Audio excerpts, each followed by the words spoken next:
Mikey and Rinne stay in. Oh yeah.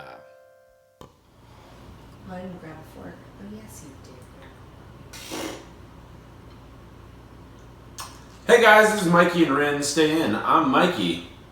And I'm Rinne with a full mouth already. Yeah, so this is a Mikey and Rinne stay in where you get to eat dinner with us. we did some poor planning on timing today, and I don't know, we're going to this kind of last minute awesome event.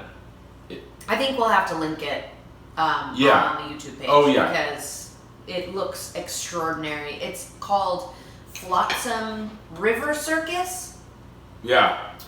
Which I don't quite know how to describe other than it's a circus that they're floating down the river to different locations in order to perform. Right, they're floating north on the river and performing in different areas, and this is like as Portlandia as you can fucking get. Wow, it really can't get any more Portland. Yeah, and if there's anything that's going to inspire fertility in me or my wife, it's seeing a bunch of borderline mentally ill people hula hooping with garbage attached to them, and lighting things on fire. I can't wait. Oh yeah, going with some fun friends.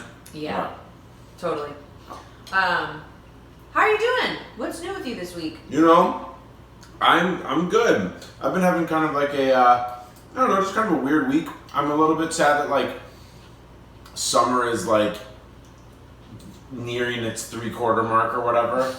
I've just loved the summer. If you guys are watching this on YouTube, I'm summer boy AF right now. You are. You really are. Pink bandana on. I've got a little bit of a sunburn. I'm wearing a tank top, which is very daring for a back-haired pink man with stretch marks to be thrown out there into the public.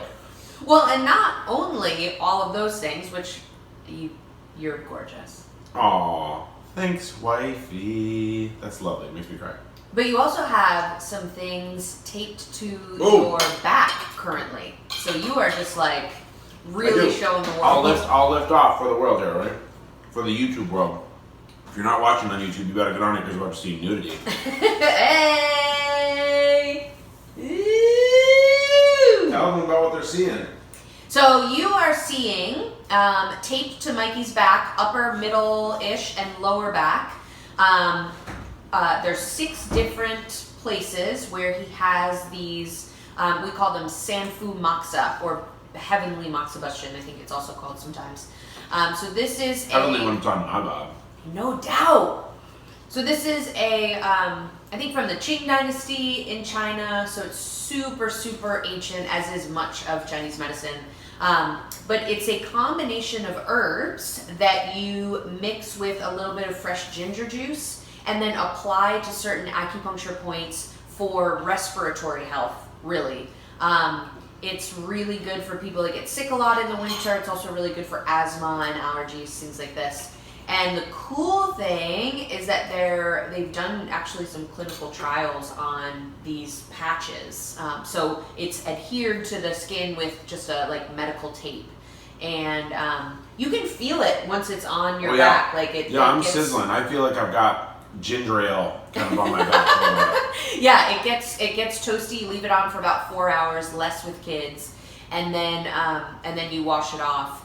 And it's a really interesting, super cool practice. I've done it for the past couple years, and it's really helped. I work with kids, right? So it's called winter wellness, right? I mean, this is like I don't know if you really said that, but it's for treating the sickness that you might get in the winter. So you treat it in the summer. What's the saying? For diseases in the winter, treat them in the summer, or something like that. So you do it on you go by the sort of Chinese calendar, and it has some kind of Taoist philosophy in there too. And you apply these things on the hottest days of the year. Ooh, so it's happening. So it's the theory that you treat the yang nature in order to be really healthy during the yin days of winter. So so there's a little philosophy for you, and it's a really cool practice. You should, if you live in a place where you have an acupuncturist that does Sanfo Moxa, I highly recommend for illnesses and then also for allergies, asthma, other respiratory health. Yeah, adults, great for kiddos, everybody. Yep. Mm-hmm. So I'll talk for a little bit so that you can eat.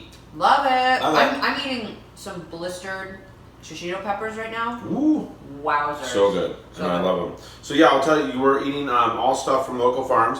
We've got Revel Meats T-bone steak that I grilled. Super yummy. We've got, I can't remember whose farm. I think maybe Gathering Together's corn. There's shishito peppers. We've got grilled peaches. I'm just dipping my microphone wires into my shishito peppers, yeah. which I would probably suck up. That'll be great. If you want to hear, you want to hear a Rinne dog lose her life by being electrocuted by our microphones. That'll be very fun. Okay. So we've been doing lots of fun stuff. So this week, tomorrow actually, I was supposed to have a sperm analysis. Ooh. Semen. And but it was one of those things that it also fell on when Corinne is going to be ovulating. So for the TMI portion of our let's do it. Of our show, I didn't want to waste that semen.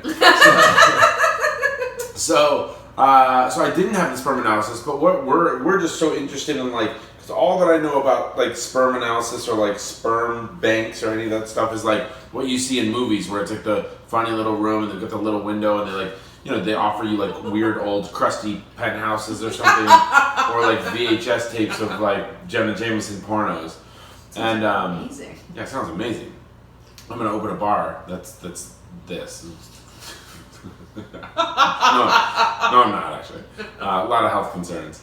But yeah. So anyway, I'm going in 2 weeks, and I will report back because I'm so interested. I mean, now since we all have like porn studios in our pockets, like, do they just say, hey, go in there with your cell phone and like do your thing? Right. Probably. Well, and we're doing this because we sort of want all of the information. I think there's a lot of times when women shoulder all of the fertility concerns. And Mikey had actually scheduled a semen analysis last year, but I got pregnant. So he canceled it, and we've decided that we're going to do it again. Him and I are just sort of the mindset that the more information, the better. Yeah, totally. And actually, somewhere around 40% of fertility issues are the man and not the woman. And I think that we lose sight of that a lot. And so... Well, and I've seen The Handmaid's Tale. Spoiler alert, it's not the lady's fault. But the other thing is that, like, when we're trying to conceive, ostensibly I've been trying not to drink. It's been summer, we've been having beers and stuff like that. I'm like not chugging Jack Daniels, but I'm having a couple beers here and there. Rinne's knocking over a microphone because she's fat and hungry. So true. But but it's, but I will not be having a beer, and people are like, why aren't you having a beer? Well, we're trying to have a baby, and men and women will like roll their eyes at me like, you don't have anything to do with it. And I'm like, as if. I know, I get, obviously, we've talked about it on the show many times, I don't really feel like the term "we're pregnant" is super appropriate in my mind, because like, you're going to be pregnant, you're going to be shouldering all of that, but I'm at least 50% of the shit at the beginning, the very beginning. Exactly. Yeah, maybe not 50, but I am part of it, and I think that my sperm health and my sperm motility and amount and all those things, I want to know what they are. I want to know the data behind it so that I can adjust accordingly if there's things that I need to do. Totally. Well, I'm just so happy that you're I'm so happy that you're down for that, right? Yeah. And I think that it just speaks a lot to who you are, and I think that you really honor our relationship in a way where we are doing this together. This is a team effort. You know it. Team Shablanc. Did we talk about on the show the last time that I was going to do this? Maybe not. Maybe not. So I went into my primary care doctor and I was like, hey, I want to get a semen analysis because I just want to know what's up. She was like, cool. wrote me a prescription. Is that what it is? Referral. And I went into a place that was basically like a drug screening place, like where construction workers were having their piss tested for meth. And so I walk in there, it's all these like rough and tumble dudes with like tattoos and like sitting there in their Carhartts and just broing. And I'm like, oh my God. And not to be judgy, but I don't think any of them were there to get their semen tested. And so I walk up to the counter and I'm like, hi, I need this. And I like slid the paper across the table. And the woman's like, 50641. I don't know what 50641 is. Jennifer! Yelling to the woman in the back, you know what 50164 is? And basically what ended up happening was the two women were like, semen, sperm. Oh my gosh. I don't know. We can't do this. And they held the paper, like I hadn't ejaculated onto this paper. They held the paper with like as if it was like with medical tongs, like as if it was like radioactive. And are like basically they were trying to like whisper, but they were like whisper yelling, we don't do semen stuff here, cum stuff, sperm. I was like, oh my God, this place should be shut the fuck down. And it was so embarrassing. And so basically after that I was like, nah, I don't need it. And actually Rinne ended up getting pregnant right afterwards. So I was like, thank God I don't have to go through that embarrassment again. How did we find that place? Did you get... It was what they recommended to me. They did? Yeah, Your doctor did? Yeah. God, that is shocking. Oh my God. No, I told her about it and she was just like, oh my God, I'm so sorry. So now I'm going to be going to a more reputable place and where I don't think I'm going to be laughed at and scolded as if I came in actually masturbating or something. And it's just like, what is your guys' problem? And so anyways, yeah. Do you have a pro tip or anything you want to talk about this week in our normal segment? Pro tip, Bindle? Well, I thought that I could sort of just go revisit the seed cycling because I know that we just really briefly hit, and I'm not going to go into super a lot of detail, but I think that it's something that is can be really powerful for regulating women's cycles. So if you're listening and you have irregular cycles, or even if your cycles are regular and you find that you have perhaps some more PMS symptoms than you would like, there's tons of stuff that we can do, right? Acupuncture, herbs, those are kind of my initial go-tos. There's tons of stuff in the nutrition world and supplement world, but this one is pretty affordable, and then also pretty easy to incorporate in. Excuse me. I'm eating corn and like chugging water. I'm like, oh my God, this is going to be the grossest episode ever. Sorry, everyone. Professionals, that's how we do. Oh my God. Who's hiring us? NPR has got us coming on. Definitely. Yeah, we'll be bookending Ira Glass. We're going to be on both sides of This American Life.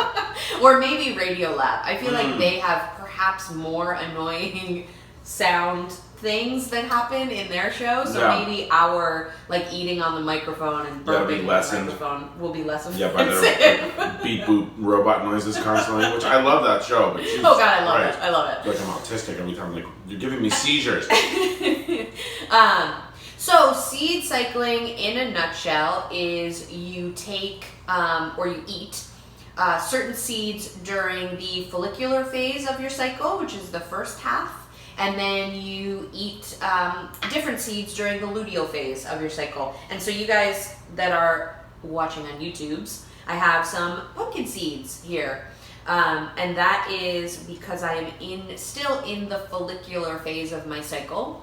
And so we're sort of more focused on estrogen during this cycle, or during this time in your cycle, which slowly starts to rise. And like follicular, like follicle? Totally, yeah, because your body is preparing to release an egg, right? And so, so you're eating either flax seeds or pumpkin seeds, which are both sort of have phytoestrogens in them. So they're able to kind of modulate estrogen in the body. So either help to increase it, which isn't often many women's problems, but it can do that. It can also help to clear estrogen from the body, which is oftentimes more women's difficulty. And then during the luteal phase, which is post-ovulation, we're more focused on progesterone, and especially if you're trying to get pregnant, it's really important that progesterone is high enough to support that, to support implantation in a pregnancy. And then, so during that phase, you're eating sesame seeds and sunflower seeds. Fun fact about sunflower seeds, they're pretty high in selenium, which is also a nice liver support. So, you know, you're supporting detoxification and then sort of helping to improve progesterone in the body, and then also there's a little bit of modulating the estrogen again. So yeah, we'll maybe link to an article. I'll find there's not a ton of research on it, unfortunately, but I'll link to someone that does has some citing and yeah, some good info. Well, what about you? Well, I was just gonna look up something. I looked up some things earlier about just some pro tip stuff about what I'm eating. So, one of the things that grows. So I was with a friend of ours who's a vet, and he's also very into. I have no idea what it's called, but something like biomimicry, where it's not that at all, but it's kind of in that realm where, like, he was talking about how there's this kind of school of thought where you can know what a plant or what a fruit or what a food is beneficial for by its shape. So, like, you eat a walnut looks exactly like our brains. So walnuts end up being very, very good for your brains. And it's just this kind of like the way that nature telegraphs information, I think, on some level. So in our backyard, we have these little dangly testicles, which are figs. And our figs right now, they're a little bit underripe, but I just wanted to talk about them because they look like testicles. Inside of them. Yeah, inside of them. Hold on, I'm going to cut them open real quick.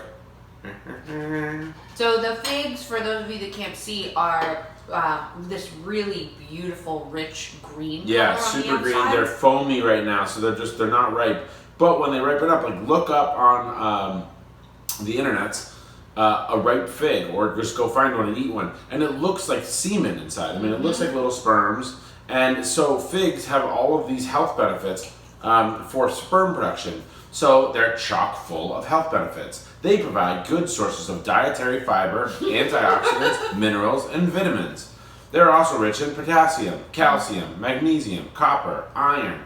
Figs also contain vitamin A, B6, E, and K, which all contribute to health and wellness. And so one of the things that they were really talking about was, I think that it was the vitamin, it was one of the vitamins, I think it's B6, or maybe E and K, that were specifically good for sperm count and sperm efficiency. So I'm going to eat my sperm I'm going to eat my nuts by eating stuff out of the backyard. And so, like, we live in Portland where it's like everything grows here. It's a bounty of beauty and growth. And so I'm eating that. I also brought in, oops, hold on a second here.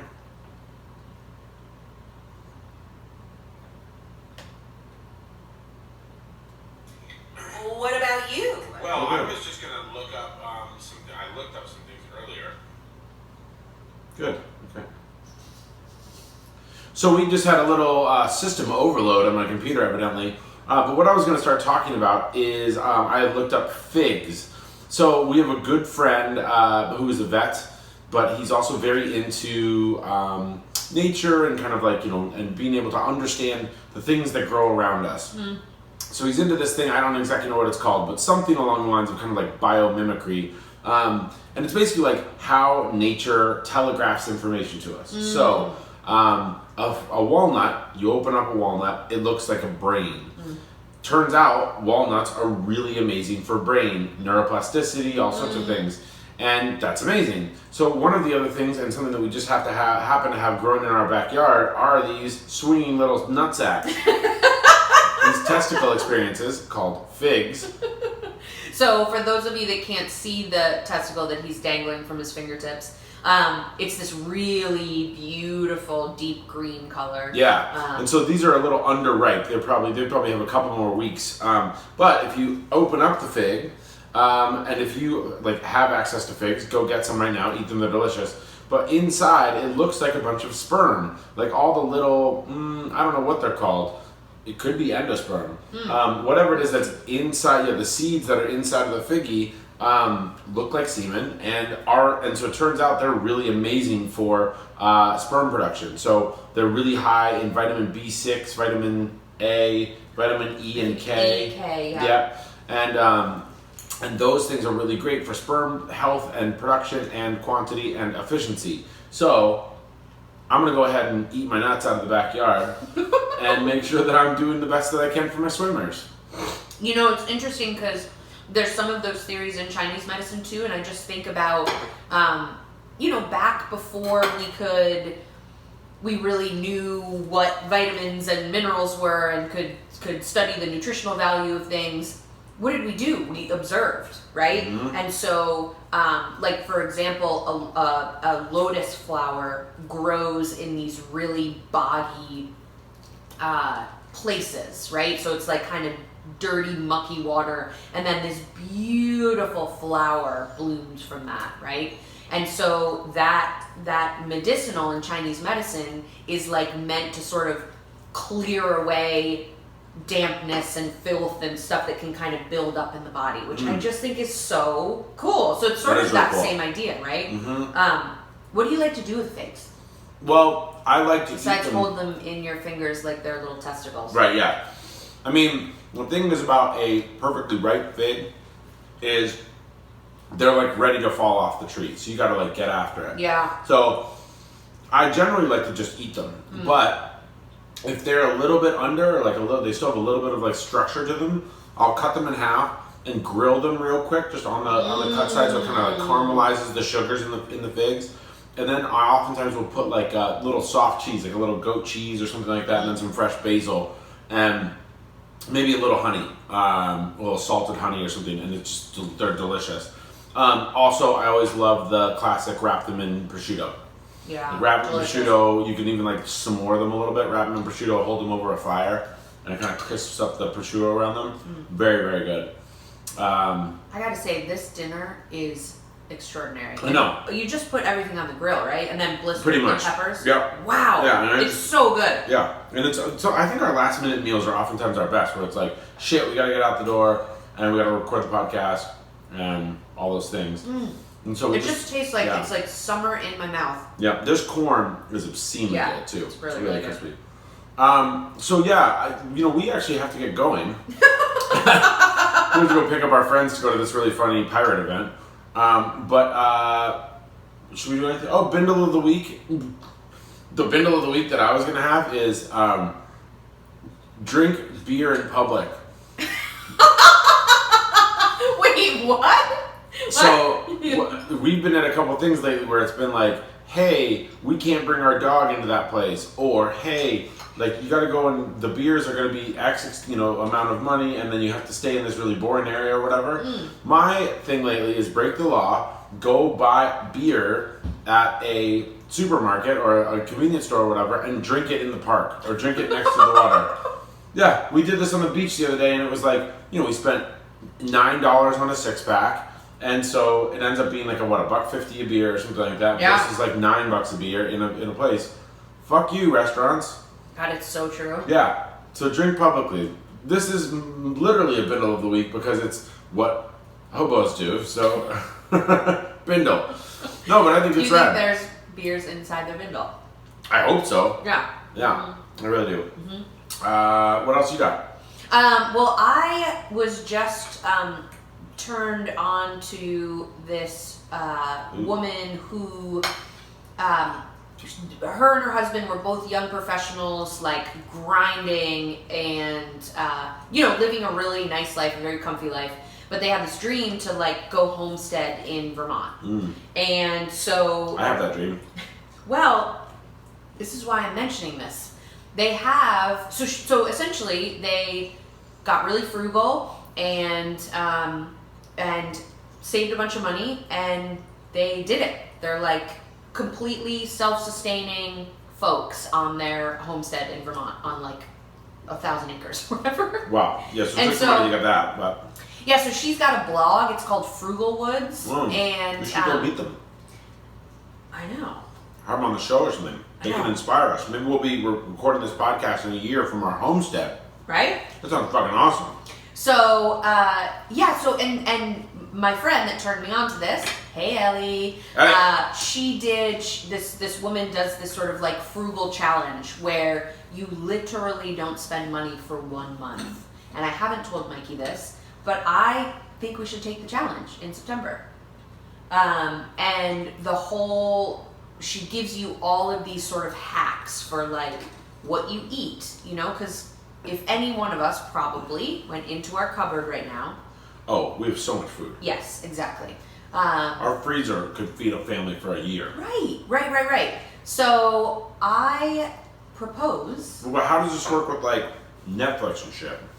Right. Well, I've got to do a little more research, but I'm proposing that let's just say right now that we research it and take the frugal challenge, and maybe we can have some participation from our listeners, from audience members. Yeah, take it with us. It'd be really cool to hear people's sort of frugal stories. I think it's always inspiring. Yeah, when I'm just, for me, it's like I'm so sick of, we just like switched from Xfinity, because fuck Xfinity, to CenturyLink, and who knows, they're probably just as bad as everybody else, but it's like we're saving $30 a month on our internet. I just have such a hard time giving these big companies more money, and it's like, I don't want to do it. It's like, we have the money to do it, but I don't want to.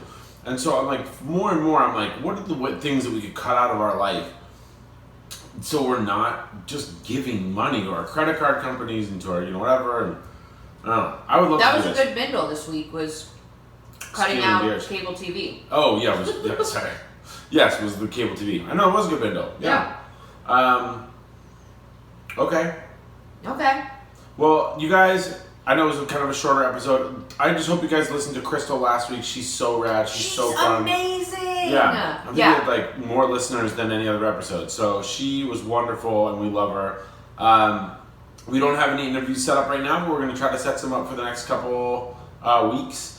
If you would like it to be you, shoot us an email. Let's eat at mikeyandrinnestayin.com. Yep. And you can get at us. You can also message us on Instagram or Facebook, either of those things. Totally. That all works. We hope that you're listening. We're again, like, subscribe, all those things. That really is an amazing thing to help us out, and it also strokes my ego. But the we're at like 12 episodes now, and we want to do something with this. Like we want to have it be just like not just casual, stupid conversation. I think that we're amazing people. We're great on microphones. And I think we do good interviews. Yeah. I'm with you. Okay. And so I'm starting to kind of like think about reaching out to like podcasting networks and sponsorship people and things like that, and see how we can grow our listener base. Maybe the show in its current format isn't exactly like what it will be in the long run, but we're down. Like we want to do this. So I think it's the thing that both of us look forward to the most during our week. Definitely. And we would really like to be reaching more people. Yeah. So and we're definitely professionals. Like I just inhaled my corn and then coughed on the I mean, for sure. Yeah, we're just like diamonds in the rough. It's we're really just undiscovered. Okay. Such undiscovered raw talent. Tell a friend. Rate us. Review us on iTunes. We are so happy you're listening. Seriously. It's been really fun for us, and we're glad you're along for the ride. Yeah. Stay tuned for semen analysis. Potential baby stuff. Yeah. We'll let you know when everything I'm happens. Pregnant this month. Ooh, yeah, I think so too. Yeah. It feels right. Yeah, feeling it. Something's Ovaries in the are air. fucking vibrating. That's Rinne's ovaries. All right. We love you guys. Love you guys. Okay, I'm Mikey. And I'm Rinne. And tonight, we're gonna stay